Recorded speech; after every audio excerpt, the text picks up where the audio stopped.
You're listening to Scholars and Saints. I'm Stephen Betts. On this episode of Scholars and Saints, I'm chatting with Latter-day Saint philosopher Dr. Joseph Spencer about a book by Lebanese philosopher Jad Hatem called Postponing Heaven, the Three Nephites, the Bodhisattva, and the Mahdi. Postponing Heaven is a comparative theological work drawing on the continental philosophical tradition that considers the concept of human Messianicity, and especially its implications for time and what it means to be human.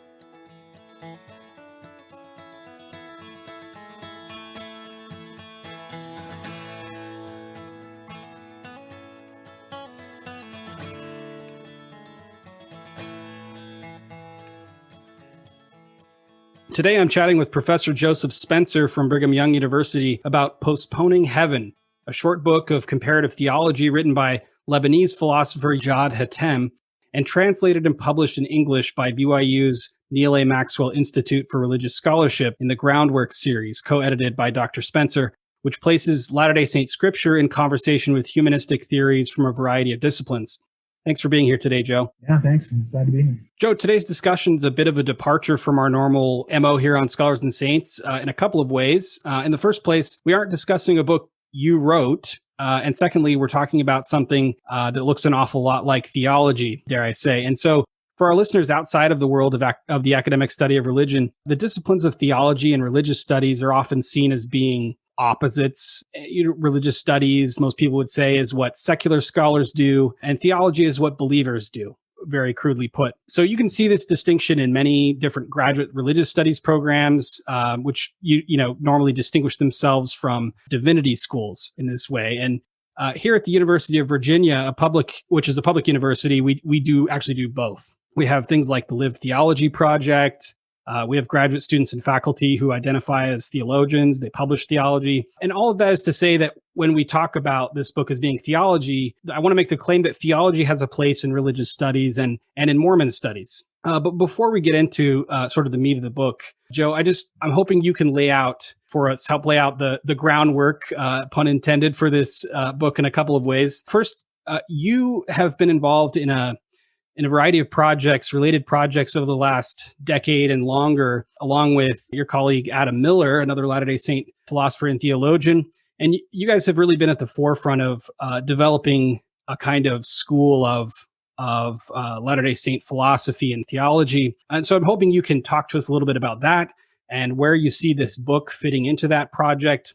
And then we'll get into sort of laying out the broad strokes of what's at stake for Hatem in this book, and what sorts of philosophical and theological trends he's drawing from. So say a little bit more about your background, Joe. Yeah, so I studied philosophy as an undergraduate and was deeply interested in bringing philosophy into conversation with the Latter-day Saint tradition right from the get-go. My plan was not to be a scholar, so I was headed out after my undergraduate training, but I opened up conversations with a few other people interested in similar things, including Adam Miller, whom I'd not met at the time. And we began a long, sustained conversation. Adam and I, but also especially Jim Faulkner, who writes the preface to Postponing Heaven. And we began a kind of ongoing conversation among ourselves that eventually convinced me to go to graduate school and that kind of thing. But for all three of us, and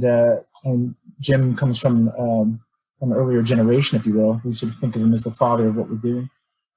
But for all three of us, for Adam and myself in particular, what we've been trying to do for a long time is think about what's at stake theologically in the Latter-day Saint tradition. And what does this amount to if we try to push on it in the most serious philosophical ways? And especially, does it have any kind of contemporary bite, right? Does it have something to say, something to add to all that's going on surrounding religion in philosophical circles, and not just in sort of like philosophically cast religion, but in the kinds of philosophical conversations where religion is a resource or even a tool, which may be too strong a way of putting it, but a resource for thought, sort of in some sense, regardless of lived religion.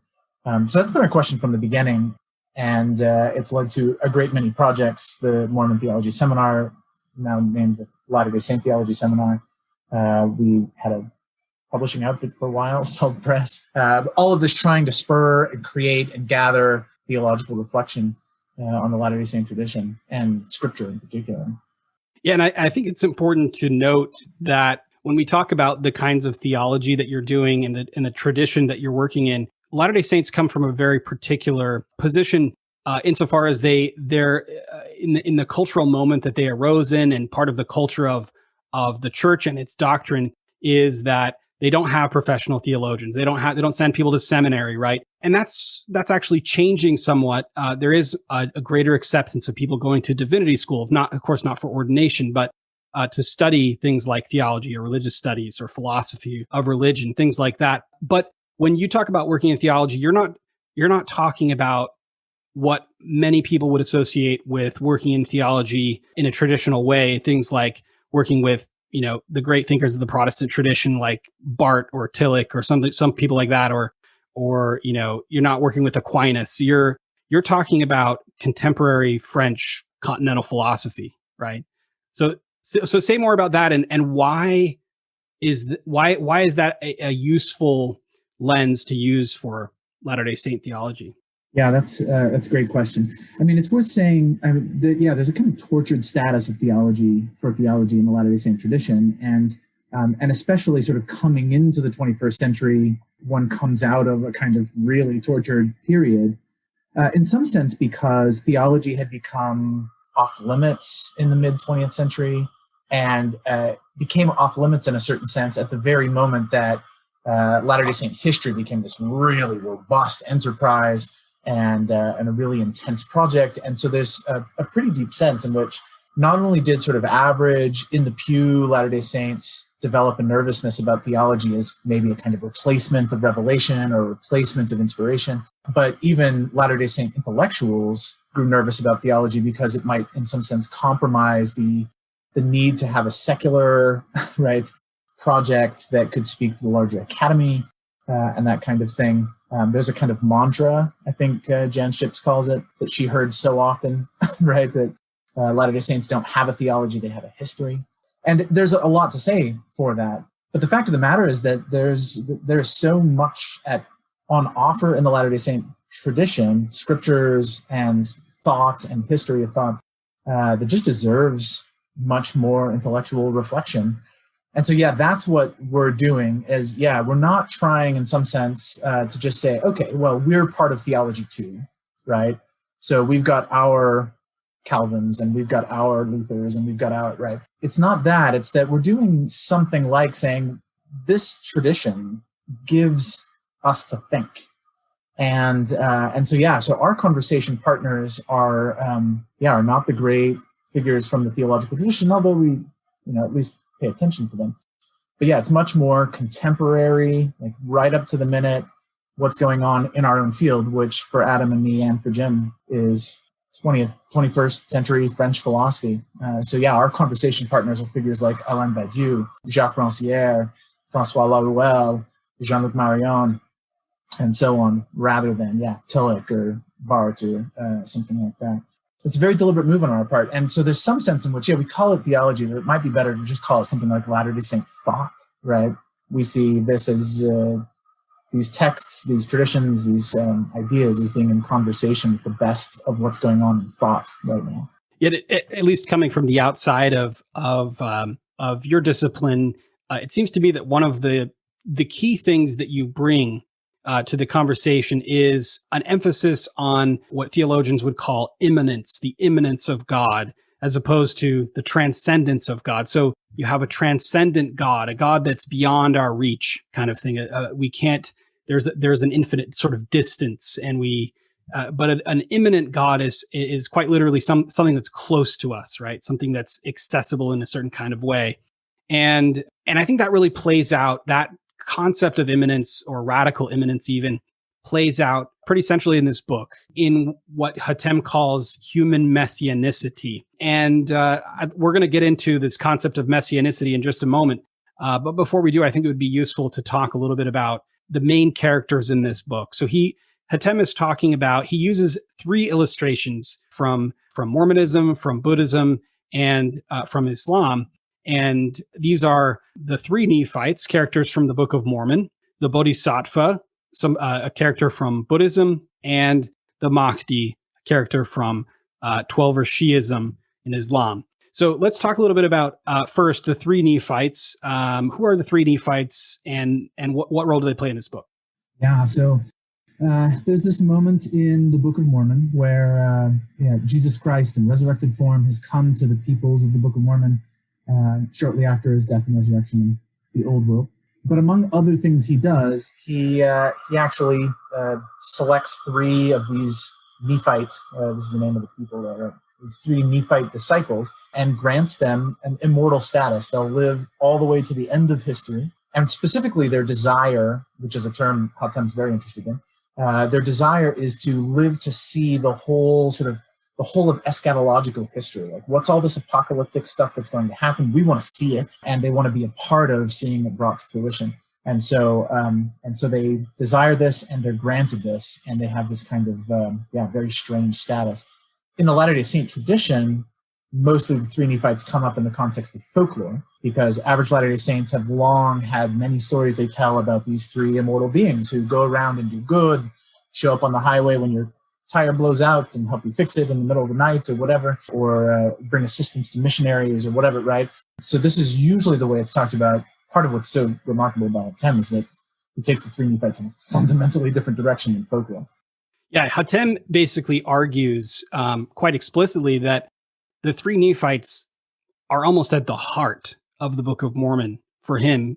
And that is because, and we'll get into this, that is because of this human messianicity that they embody, that they share with figures like the Mahdi or the Bodhisattva, who are doing this work of what he calls ethicosoteriology, right? This is a work of ethics. It's a work of how human beings should act towards other human beings, but it's also a work of salvation. They exist, and you point to this concept of desire or the vow, which we should talk about, which is very central to these characters, and that really gets at the heart of who they are. But again, let's talk just briefly about the Bodhisattva and the Mahdi. So the Bodhisattva is this character in Mahayana Buddhism. This is this individual who's capable of achieving nirvana, but chooses not to in order to relieve the suffering of others and to save other human beings. So similarly, in 12er Shiism, what's called 12er Shiism, the Mahdi is the 12th Imam in descent from the Prophet Muhammad. And his role, again, it similarly is to kind of hide himself in a way that allows him to live for a long time, for an indefinite period, and to send out people to help and to save people. So we have these three types that are, of course, different in various ways. But Hatem argues that these three types reveal something about human messianicity. So I think it would be useful to talk a little bit about people like Walter Benjamin at this point, others in the philosophical tradition that Hatem is drawing from for this concept of messianicity. Yeah, it's worth saying, in general, the notion of messianicity, of what it is to be a Messiah, has become a pretty sustained conversation in especially French thought. And Hatem is Lebanese, as you mentioned at the beginning, but writing in French, working in Paris often enough, et cetera, right? So he's very much a part of this conversation. Yeah, it grows especially out of thinkers like Benjamin or Skolem, early 20th century Jewish thinkers who sort of, at the same time as certain things are developing in Christian theology as well, are thinking very hard about the notion of the Messiah. In fact, maybe it's worth just giving a little context there. There's a burning question in the early 20th century, and especially German Protestant theology, of saying something like, okay, so why hasn't Jesus come back yet? We really have to grapple with this and what this means about the power of the state, and so on. This becomes a kind of obsessive question, and is addressed by thinkers as widely disparate as, say, Carl Schmitt, right, who ends up a Nazi, and so on, and Anders Pedersen, or some of these much more mainstream theologians. This is a kind of intense conversation, and Jewish thinkers in the German context are speaking about this as well, but in their own register. In the very late 20th century, this becomes a major topic of interest in French thought as well. Figures like Jacques Derrida, Giorgio Agamben, Alain Badiou, et cetera, all get very interested in the notion of the messianic and trying to sort out what's at stake there. And there are various models, right? Is the Messiah a name for a certain kind of waiting for arrival? Is the Messiah the name for a kind of interruption, an event that opens the possibility of something new? Is the Messiah a name for a certain kind of aspect of reality that makes it not cohere with itself? Like, there are various models, but this becomes a kind of working concept for various thinkers, and there's a debate about this. Benjamin, who's in some sense in the background of it all, can be read in various ways, and this may be particularly interesting for this regard, but he's deeply interested in the idea that we need the messianic or else, in some sense, right? He's a committed Marxist. How on earth are we ever going to make the break from capitalist disaster to the arrival of something like paradise? You know? So Hatem situates human messianicity sort of at the crossroads of ethics and soteriology, like we said before. And so there's this natural tension, for instance, that he points out between wanting to have a long life and wanting to help others, say, right? The desire to keep living, which we all have, right, can lead to this focus on the self, whereas what makes people these sort of messianic figures is this way that they live in and experience the world with other people. That is, they do it for other people and not because they want to live for a long time, right? Hatem uses a few terms here from philosophy to describe the different ways he sees of being in the world, such as being for self, being with others, being for others, being toward others, being beneath, etc. These can kind of, these are really freighted philosophical language that I'm hoping you can help us to get a little bit of purchase on. Some of this seems to be coming out of the work of Martin Heidegger, colossal figure in Western philosophy. So tell us a little bit more about that. Yeah, so Heidegger, who's a little untouchable right now, but that's all right for our purposes, I suppose. Heidegger was a Nazi, and some notebooks have recently been published that complicate his reception in important ways, where some of his anti-Semitism has been made very clear. He has nonetheless been a deeply influential figure for a lot of contemporary European thought. And so he's working from the 1920s until the 1970s. And his major contribution is to, all of his work circles around what he calls the question of being, right? What on earth does this little verb to be mean, and what is it doing, and what role has it played in the history of thought and this kind of thing? In his early thought, which is most of what I think influences Hatem, Heidegger is interested in the fact that human beings are sort of uniquely related to being. Human beings are those beings who think about the fact that they are, who think about what it is to be.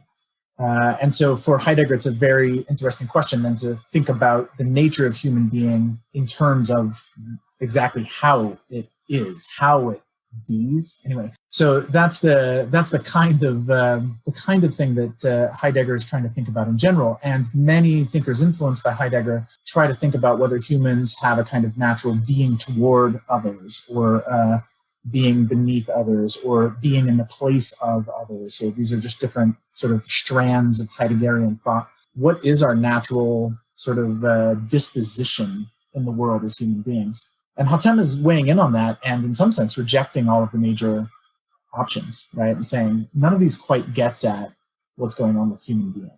And this is what religion shows us in comparative study. Well, because for Heidegger, one of the primary modes is being with, right? Being with others in the world.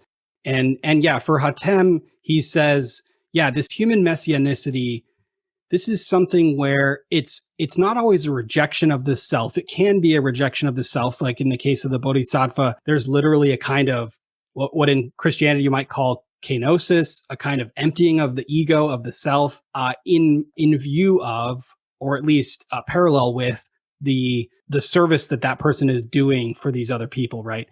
So that the action becomes the end, the doing the work of salvation for other people becomes the end in itself, rather than I'm going to do this so that I get this reward, right? Yeah. So his conversation about what it means to be a messianic individual or to inhabit human messianicity is really tied up in time.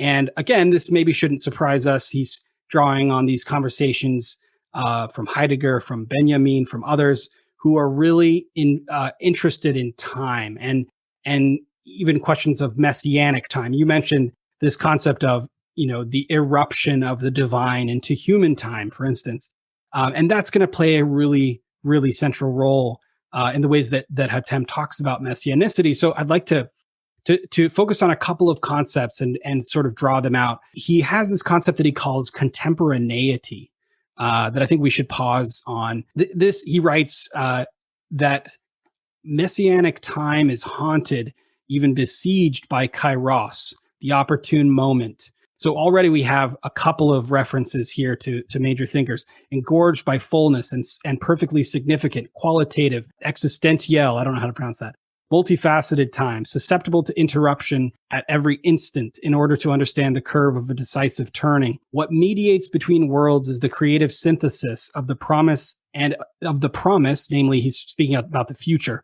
and of time, itself a combination of spirit and of world, such that history, here's the crux here, that history has at its immanent center a purely human standard bearer. So there's a lot to unpack there, but contemporaneity is going to play into this idea that you have this immanent center, but when we talk about the immanent center, we're not talking about God, we're talking about human being, human messianism, right? So say more about contemporaneity. We talked a little bit earlier before we started recording about that, and I'd like to hear your thoughts on that. Yeah, if you don't mind, I'll back up one step and just make sure some of this is clear for listeners. So Hatem's general method here, if he's trying to sift and discern what it is to be human, right? What it is to be a human being specifically, what he's in some sense doing is saying it's one thing just to investigate. So the way that, say, someone like Heidegger does this is that he'll do a kind of first-person subjective reflection on experience. How do I experience the world? What do I see there? And that kind of a thing. Hatem has taken an approach that allows him to get out of the individual's head, right? So instead of taking a subjective position and saying, well, what do I experience? What does that tell me about what it is to be human? He says, well, look, we've got these religious traditions, records, and things piled up all over the place. This starts to sound a little like humility in the Latter-day Saint tradition. We've got these things piled up all over the place, and they tell us things about how religious people see the world, or how people have seen the world religiously. And there are patterns across these very disparate religious traditions. Those patterns that show up again and again ought to tell us something about what it is fundamentally to be human. And so what interests him about the Three Nephites is that here you have, in the Latter-day Saint tradition, born in the United States of America, right, something that looks strikingly similar to something happening in Buddhism in India, something similar to how it's happening in certain versions of Islam in the Arabian Peninsula. How on earth can you generate the same kind of structure, right? And he wants to say, this tells us something about human being as such. And part of what's striking for him, now to come back to your question, sorry, but part of what's striking for him is that you see across all of these something about time. Something about this is wrapped up in time. So where someone like Heidegger, who's very interested in time, tries to reflect on time starting from his own subjective standpoint, sort of how do I experience time? How is time important to the constitution of my experience of the world? Hatem is coming at this by saying, notice that over and over again in these various religious traditions, there's a deep interest in how history unfolds and how God is related to history, and so on. This ought to tell us something. And this figure, Three Nephites, the Bodhisattva, the Mahdi, etc., this figure is repeatedly showing up who is having a kind of prolonged experience of human compassion toward others. This tells us something about time. Humans in various climates and contexts have this kind of implicit desire to live longer, to help others. So how does that get us to think about this? So with all of that preface, sorry for the long aside there, but contemporaneity for Hatem is, I think, a super interesting concept, because if you have figures who live for an extremely long time, there's some sense in which it collapses history.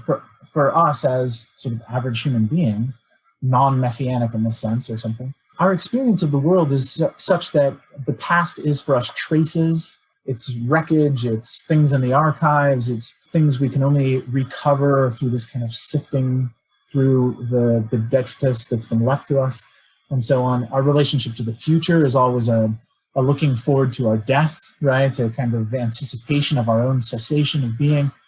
But for this kind of figure, all of that ceases to be, right? There's an anticipation, but it's an anticipation of ongoing work, right? There's no sort of absolute end or obvious end until the whole of history ends. And the past becomes something one has lived through. So for Hatem, this notion of contemporaneity seems important because these figures, in some sense, for, say, one of the three Nephites, what's going on 2,000 years ago among the peoples of the Book of Mormon is still contemporary for that figure. And, say, what Joseph Smith is doing in the 19th century is still contemporary, right? And this creates just a fundamentally different experience of temporality. What would it mean if time can't be sort of divided up into generations, if it can't be spread out into sources and what's lost because of the passage of time, but instead there's some sense in which all of history becomes contemporary to this very moment? That's a very different notion of the Messiah than just like he came once in the past and that broke history in two, or he's coming in the future and so we're always awaiting his coming. Here's a messianity that takes all of time and collapses it in some sense into one contemporaneous experience. To add to that, it seems like this is very compatible with a Latter-day Saint way of thinking about time and thinking about bodies, thinking about humanness, because this idea of contemporaneity draws on the body. It draws on, specifically, he talks a lot about memory, of how body and memory constitute a kind of conduit between the divine and the human being. It mediates between the divine and the human being that's somewhere in between linear human time, which is how people in the modern, how we today think about time, versus, this eruption or this interruption, this sudden appearance, fracturing of human time. Theologians typically talk about when they talk about the advent of Jesus Christ, right? The revelation of Jesus Christ. And so in this way, it's almost as if, God is able to be present in a certain sort of way. God's immanence is through this human messianicity, because the human Messiah forms a kind of conduit to the divine without compromising, he says, the human agency. What would happen if God, if the absolute were to be present, if you had a theology of presence is what he calls it, the absolute were to be present in human time, that would mess everything up, right? It would alter the way that human beings act. But if God were to be completely remote, then that would also, kind of defeat the purpose, or it would be as if there were no relation in a certain sort of way. And so this creates a way of dealing with that tension. Yeah, I think that's exactly right. I mean, there's a sense in which it's precisely the thinking of time that people use to get out of the body, right? To get out of the sort of concrete materiality of life. You imagine a world after you're dead, or you even just imagine tomorrow when today's bodily concerns aren't an issue, even though they're going to be all over again, right? Or you imagine a past where things were supposedly simpler, nostalgia, etc. Like, we use time to escape the concrete materiality of the world, and we use the Messiah to do that as well. But yet this notion of messianicity, in some sense, breaks that possibility, right? Time isn't going to get you out. You've got to go on dealing with this. We mentioned Adam Miller earlier. He wrote a brilliant little essay that I absolutely love on the film Groundhog's Day on this issue, right? Just saying, like, this is what Latter-day Saint theology in some sense amounts to, is the claim that you can't wait for tomorrow, and yesterday is gone. Here you are, right? Here's the materiality of the moment. And in some sense, that's the name of the Messiah. This is what the Messiah brings you to deal with. And the Three Nephites are a really nice encapsulation of that very idea. And even, it's worth saying, like, even say, like, the folklore surrounding the Three Nephites, the fact that they're doing things like dropping off a loaf of bread or changing someone's tire is itself like the concrete materiality of lived religion, rather than some sort of transcendent God came and justice arrived and everyone was doing well. It makes us deal with the concrete task of the moment. And that's exactly what the Three Nephites are supposedly up to. Right? Well, yeah, and he has this concept to deal with this kind of time that he calls Nephite Mahdite time, right? He says what I call Nephite Mahdite time constituted at the heart of the difference between the actual, that is the material, the now, and the possible, by the union in the present of being and of before occurring, is the controlling thread that, linking the initial and the terminal, tempers what is dolorous, incomprehensible, or scandalous in the distension between them. So again, a lot to unpack here, but this idea that the Nephite Mahdite time is the union of these things, that linear time is essentially obliterated, right? This is for us, this is a kind of return. And in an interview, he says, he admits that maybe, Latter-day Saints don't inhabit this kind of time anymore, but this is a kind of return to a different kind of time, right? And this may be an unfamiliar way of thinking about time for some of our listeners. Basically, what a lot of people will say is that a lot of theorists will say is that before the modern, before industrialization gives us clocks and timetables and those kinds of things, human beings didn't really think about time as this like thing that you count, or like this thing that you travel down in a path or in one direction. In many cases, it was more like a circle. It's a cycle. And so if the modern gives us this linear time, this Nephite Mahdite time is something completely different than that. And something completely different from the cyclical notion of time, right? It's often claimed that what pushes toward the possibility of a secular linear notion of time is precisely the idea of the Messiah, right? You have in sort of pre-Messianic versions of Israelite thought, a sort of classic cyclical notion of time. But it's as this idea develops of a kind of anticipation of Messianic deliverance that time begins to sort of stretch out in a line toward this moment of deliverance. Christianity, of course, takes that on board from the very beginning. Even though for Christians, the Messiah has come, of course, they announce the Messiah is coming again, right? And there's this strong sense of linear time. And with the Protestant Reformation and due to certain developments in late medieval Catholicism and so on, this sort of really strong linear notion of time becomes all there is of time, right? I think the sort of modern notion of time is wrapped up in what's in Messianic thought, but also there's a version of Messianic thought. This is what interests Hatem here. There's a version of Messianic thought where it doesn't become either linear or cyclical, but a fundamentally different experience. It's worth saying this is also what so another thinker I'd point to. This is an Italian thinker, Giorgio Agamben. This is how Agamben tries to make sense of the Messiah, just write it within the New Testament, in Paul's thought, whom he reads not so much as the first Christian thinker, but as a really remarkable Jewish thinker himself. But for him, he's very interested in this line from Ephesians, where the text calls the Messiah, speaks of an anakepalaiosis, like a recapitulation of all things in the Messiah. And there's some sense in which what the Messiah is a contraction of all of history into one time, what Agamben calls the time that remains, or the remainder of time, or something like this. And it seems to me that, Hatem is getting at a similar kind of thing. If you have these figures spread out over history, so to speak, that they live right to the end, they're, albeit prolonged, but their lives become, in some sense, contractions of all of history. Everything becomes contemporary. Everything becomes available. I want to make one comment on your point about whether or not Latter-day Saints have followed this out, because I think there's a really deep sense in which they haven't. And one of Hatem's, I think, more striking points is in his chapter on contemporaneity. And he says, look, when Joseph Smith is launching this religion, he has sort of two options open to him. Because of what he's laid out in the Book of Mormon, he could claim that the three Nephites keep showing up to him and explaining what happened when Jesus was on the earth. They're contemporaries of Jesus and they're contemporaries of Joseph Smith. So they could just show up and explain things and lay it out. Here's how the church should be organized. Here's what you should do. Here's what you should anticipate. We heard it all.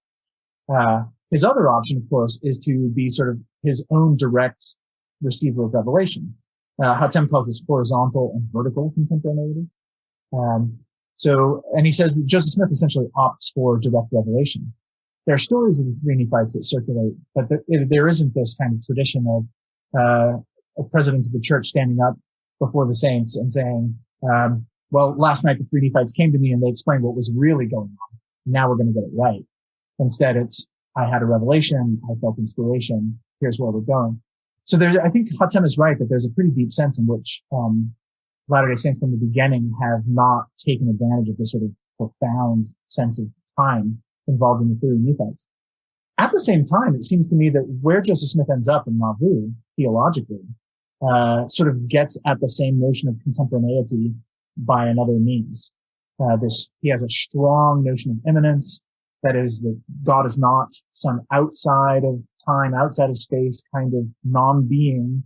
God is human, and human beings have the potential to become divine. And the kind of picture you get there is one where there is no outside. There's no other time but this time. And we are, even human beings are eternal beings, as eternal as the Three Nephites, just not a really mortal life. So I think there's some sense in which Joseph Smith actually gets to this same notion by other means, but I think Hatem is right that we didn't take advantage, so to speak, of one version of it. Although I think, that you make me think about, he definitely, Smith develops this theology of a radically immanent God who's human, essentially, right? Who, or at least at one point, is some sort of, human, right? But we also have these instances in which, if not in a horizontally contemporaneous way, he interacts with people who are dead, resurrected beings who were human and are now something else. It's not quite like contemporaneity, but it also kind of is, right? Like he has, Peter, James, and John appear to him. He has John the Baptist appear to him. He has apparently Adam and Eve, and possibly Paul and Elijah, and a host of others that he says appear to him. And so it creates this alternative, I guess, to having the Three Nephites, the contemporaneity of the Three Nephites, in this sort of eruptive moment where these semi-divine beings are completing the continuity with what was. Yeah, that's really nice. I think that's exactly right. What's striking, and this plays into other conversations going on in Mormon studies, but what's striking is that, with one exception, the figures that Joseph Smith identifies there are all biblical, right? The one exception, of course, is the angel Moroni, who reveals to him the location of these plates, right? But all the other figures are biblical. What Joseph's sense of contemporaneity there, which I think you're right to identify, is contemporaneity with the Bible rather than with the Book of Mormon, which is maybe, this is why I say it's part of other conversations, maybe speaks to the question of just how much early Latter-day Saints really grab hold of the Book of Mormon and allow it to define their self-conception. And that's kind of contested ground for very good reasons. But yeah, this is it's an interesting detail that Moroni is the only figure from the Book of Mormon that Joseph Smith claims to have any kind of divine contact with. Right? The contemporaneity is biblical history.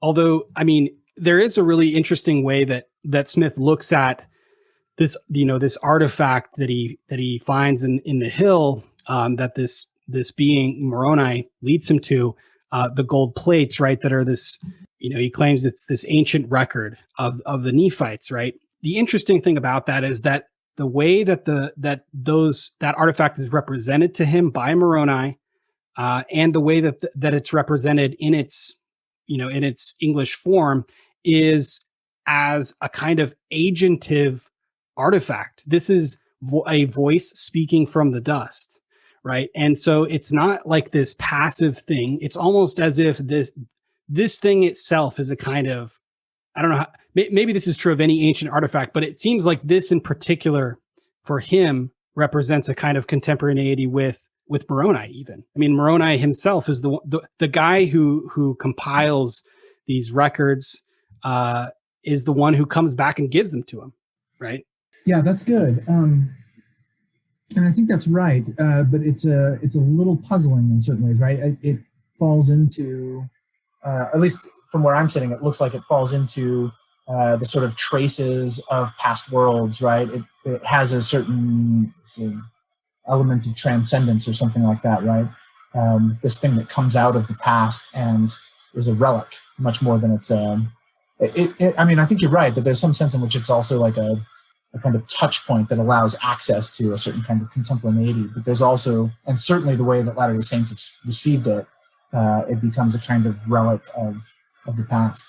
But point taken. I think there is something very interesting there, and the fact that among the many angelic figures Joseph encounters, the fact that Moroni is a Nephite Book of Mormon figure is itself interesting. There is contemporaneity with that culture.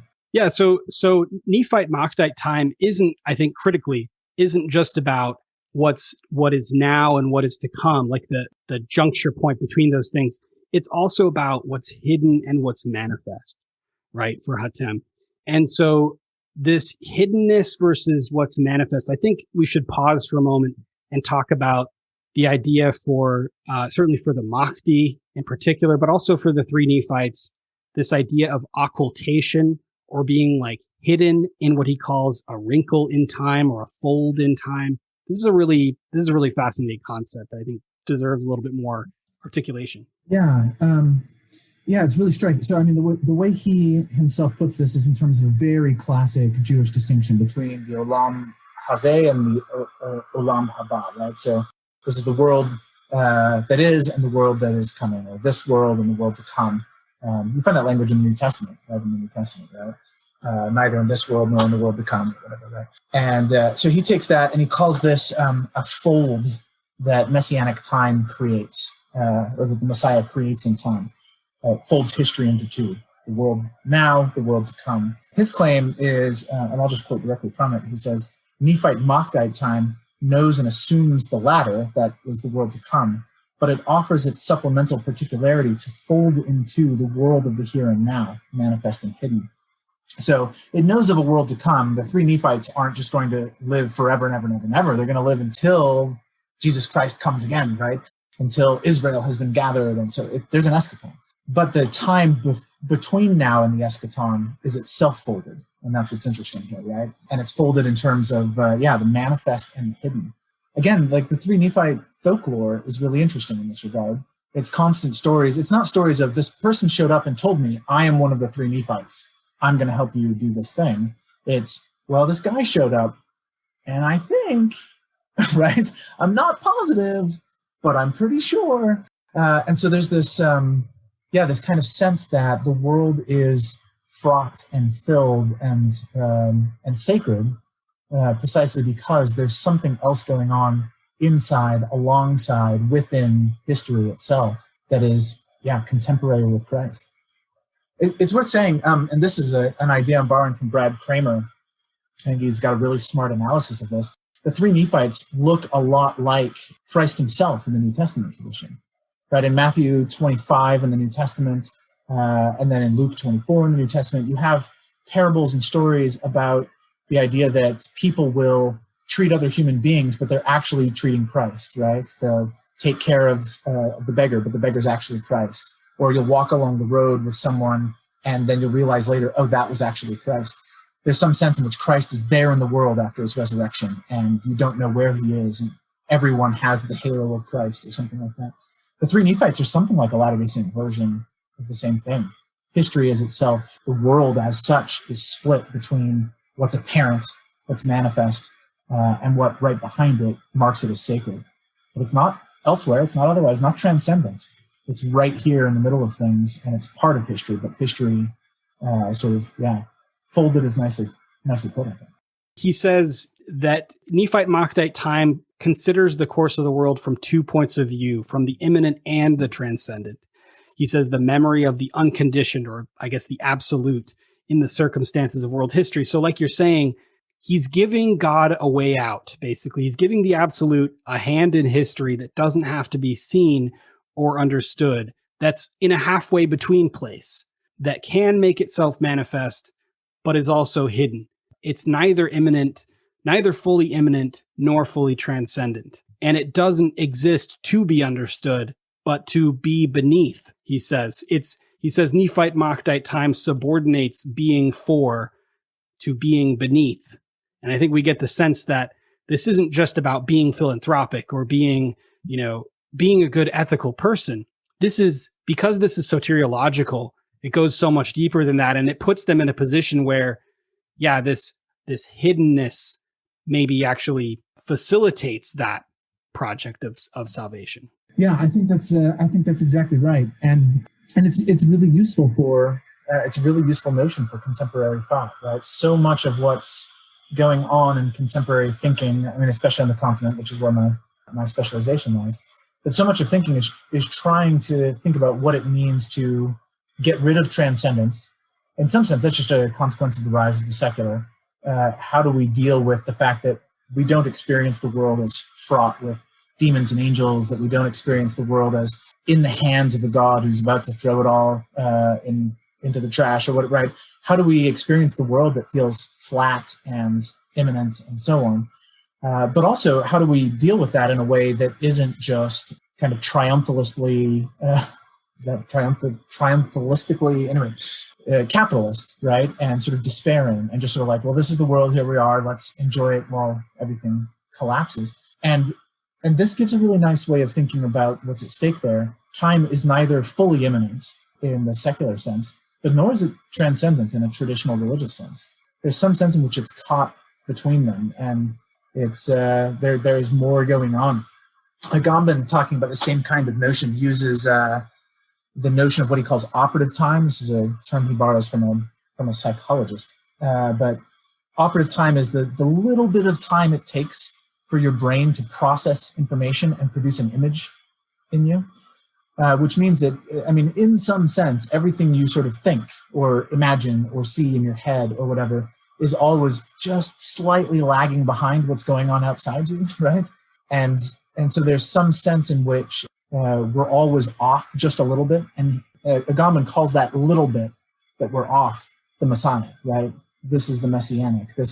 And that's a completely secularized conception. This is not a religious claim at all, but there really is some sense in which we are always just off. The time is always out of joint, just slightly, which means that there's always a certain sense of surprise. There's always a certain irreducibility of our experience in time. And that itself is suggestive, right?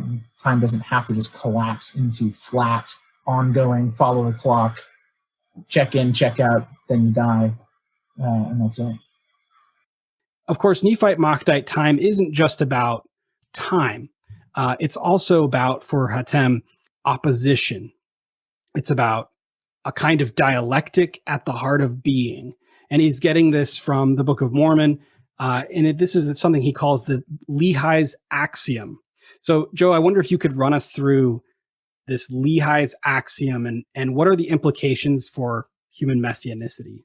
I mean, for a very long time, for 100 years, it has been basically the universal opinion that the most philosophical moment in the Book of Mormon is this passage in 2 Nephi 2. The person speaking is Lehi, hence Lehi's Axiom.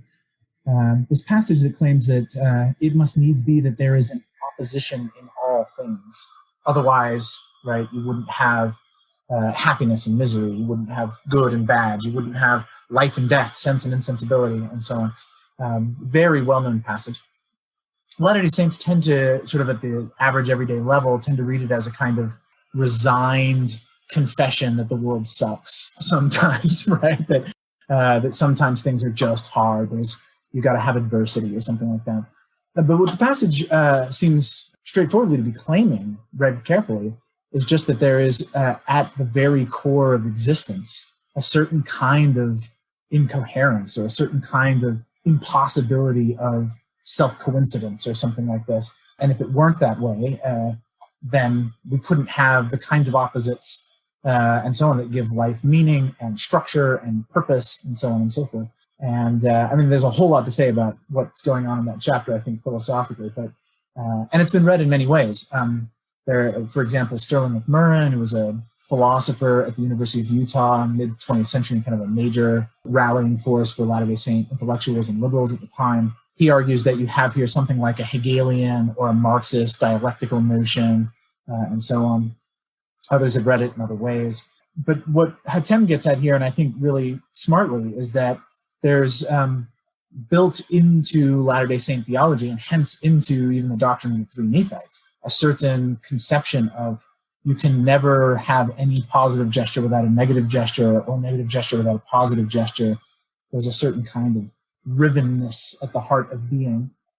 So yeah, not only do you have the Three Nephites in Latter-day Saint folklore traditions, etc., you've got this figure of Cain living to the end of time and wandering the earth as a kind of figure of evil who's also alive forever, and so on, right? And time is fraught, but it's not only fraught messianically, it's sort of fraught anti-messianically. Yeah, so he sort of concludes thinking about history, thinking about what the implications of this are, especially for, he talks about the how what he's talking about is not a secularized messianism, and what he's referring there to again is something like, what Benjamin may be thinking of. So what is what for him? What is this sort of religious but human messianicity? And to sum up, like, what is he adding to this contemporary conversation that's going on in, especially continental thought about messianism? Yeah, I mean, at the very least, what he's doing, I mean, he's making a move you can find in various other contexts. Think of like the very grand history of film that rejects sort of grandiose political theater, right? No, we don't need another film that's really about sort of like how nations clash and how you survive. We need films that are about like individual human beings in here and in the now, wrestling with their loves and their frustrations and so on. Like in the realm of novels and literature here, this is the work of, say, Karl Knausgaard or Elena Ferrante or something, right? I think novelists and memoirists who are saying, like, I'm going to describe for 200 pages the process of cleaning out my dead father's garbage, right? Like, this is life. And there's some sense in which Hatem is doing the same thing philosophically, theologically. What happens if we strip, thanks to what he's seeing in religion, what if we strip of messianicity, we strip it out of the context of the fate of nations and the massive grand projects and so on, where what's going to happen with the Soviet Union, or is the Arab Spring going to get us anywhere, and so on. What if we let that go and ask a question instead about just what's happening at the level of human being, right? What if the Messianic is not about this kind of global picture in some sense, but the everyday task of attending to one another? And that, I'll have to say, at least for myself, right, I'm both like deeply moved by that gesture and concerned, right? Like there's a part of me that says, no, I want the big old films back. I want the great novels back, right? I want to ask about the fate of nations. I want to ask what the Arab Spring is really going to do. Where are we headed, right? But there's also part of me that says, yeah, but also in the meanwhile, like I go home at the end of the day and sit down with my kid on my lap and read a story, or, right, then stay up with them as they're ill, or like, this is life, right? So how do we think about that sort of conjunction of the theater we all think we're a part of and this really humble, down-to-earth situation we're actually in? That's Professor Joseph Spencer. We've been talking about Jad Hatem's Postponing Heaven, the Three Nephites, the Bodhisattva, and the Mahdi. You can purchase that from BYU's Neal A. Maxwell Institute for Religious Scholarship. Joe, before we go, what recent books in Mormon studies would you recommend to our listeners, and what are you currently working on? I'm in the middle of reading Christopher James Blythe's book, Terrible Revolution, that's the title. And it's actually very apropos of Three Nephites kinds of things. Very brilliant book. I highly recommend. But yeah, important recent work. There's too much going on. Pete Coviello's Make Yourselves Gods is an absolute must-read. Liz Fenton's Old Canaan and a New World on the Lost 10 Tribes idea in American history. Really quite fantastic. Well, those are three I'll definitely recommend because I've just read them quite recently and enjoyed them immensely. My own work, I'm putting the finishing touches, hopefully, on a long book on the role the figure of Isaiah plays in the Book of Mormon, and how that looks in comparison with the long history of how Jews and Christians and so on have read and understood Isaiah. I'm also hard at work on a book on gender in the Book of Mormon that I'm writing with Kimberly Berkey. And I'm at the beginning stages of writing a little book on Hugh Nibley's thought, his contribution to the Latter-day Saint intellectual tradition. So a couple things in the oven right now. Well, thanks so much for being here today with us, Joe. This has been a great chance to talk about a great book, and you should all read it. Yeah, thanks, Stephen. It's been fantastic. You've been listening to Scholars and Saints. Today we discussed Jad Hatem's book, Postponing Heaven, the Three Nephites, the Bodhisattva, and the Mahdi. Hatem argues that there's something about being human that lends itself to a desire for, and perhaps even opportunity for, human messianicity, a way of being human that collapses traditional notions of time and mediates between notions of immanence and transcendence. According to Joseph Spencer, Latter-day Saint thought, exemplified by Hatem's work on the Three Nephites, is capable of engaging the most cutting-edge currents in contemporary philosophy, a project which he and his colleagues are hard at work demonstrating. Next time on Scholars and Saints, join me for a conversation with Dr. Rebecca Jansen about her book, Liminal Sovereignty, Mennonites and Mormons in Mexican Culture. Support for Scholars and Saints comes from the Mormon Studies program at the University of Virginia. Music is provided by Ben Howington. To hear more, visit mormonguitar.com.